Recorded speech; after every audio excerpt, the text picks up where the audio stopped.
DACA is the Deferred Action for Childhood Arrivals. It grants those who enter the United States under certain guidelines a Social Security card, work authorization, and 2 years safe from deportation. Over 800,000 undocumented children currently have DACA, with many recipients participating in rallies to spread awareness about DACA.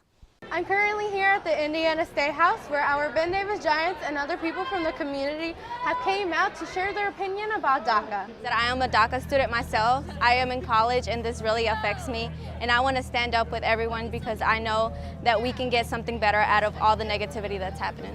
This isn't it. Even if they will end DACA, we're going to keep fighting. Came out here for those who are afraid, those who don't have the ability to come out. We will be their voice, honestly. And to show them that we stand together. Papers are not papers. All immigrants are immigrants. This is a fight for all of us. At only 18 years old, DACA recipient Kimberly Romeo has been a part of multiple rallies for DACA, one in Washington, D.C., and another in her hometown of Indianapolis. If the government decides to take DACA away, my options, I can still go to school, but I would have to pay out-of-state tuition, even though I've lived in Indiana for my whole life. I've been here since I was 2, and I feel like kids like me should have the same opportunity as the children that were born here, you know? Trump's administration decided to no longer accept DACA applications in September 2017, but in January, a federal judge in California temporarily blocked the end of the program. Those who have DACA are currently only able to renew their applications. The deadline Trump appointed for a new DACA bill is March. For Dreamers, the clock is ticking. Evelyn Sanchez, BD TV. Think globally, act locally.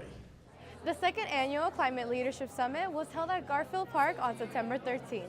The summit included Indiana officials to discuss the concerns of climate change and how to combat them.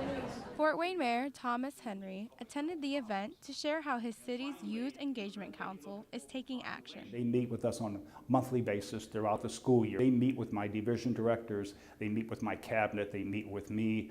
I actually have a staff person who's assigned to work with them on a full-time basis. And they do bring a number of suggestions relative to environment, water discharge, and a number of other areas that are environmentally sensitive. We're constantly in a learning mode. So I want to be able to take away as much as I bring to the conference. So it's a learning process as well. The summit also focuses on how little changes can make a big difference. Just simply talking about it is a form of taking action, because when you start conversation about something, people are going to carry on that conversation. Mayors and leaders of cities are talking about how they're so frustrated with climate change and how they're so frustrated in general, and it's just super inspiring to see that the work you're doing actually is making a difference. For more information or to get involved, go to earthcharterindiana.org. Evelyn Sanchez, BD TV. With many of our sports teams being successful this year, we can't forget about our bowling team's achievements. They're currently ranked number 2 in state and are on their way to regionals. Although bowling can be considered a fun sport, these team members take it very seriously as they go to sectionals next Saturday. Brian Reinhardt has been coaching the team for 11 years, winning multiple conferences such as 6 conference championships, 5 sectional titles, and making it to state finals last year.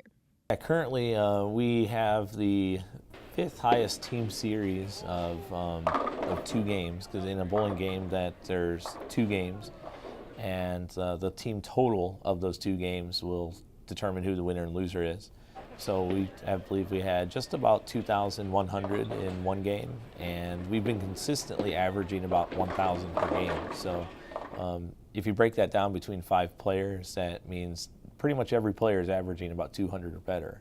Just last week, the team competed at the Indy West sectional tournament, with 5 bowlers advancing in the singles tournament. We have a couple individual averages that are pretty high. Our defending state champion, Nick Bowman, he's averaging about 217 right now. We have another sophomore, Cade Metzka, he's averaging about 214, and sophomore Brian Knoll, he's at right about 200. And we have a handful of juniors and even a couple of freshmen that are in like the high 180s, low 190s. This year we're kind of getting out of our own way.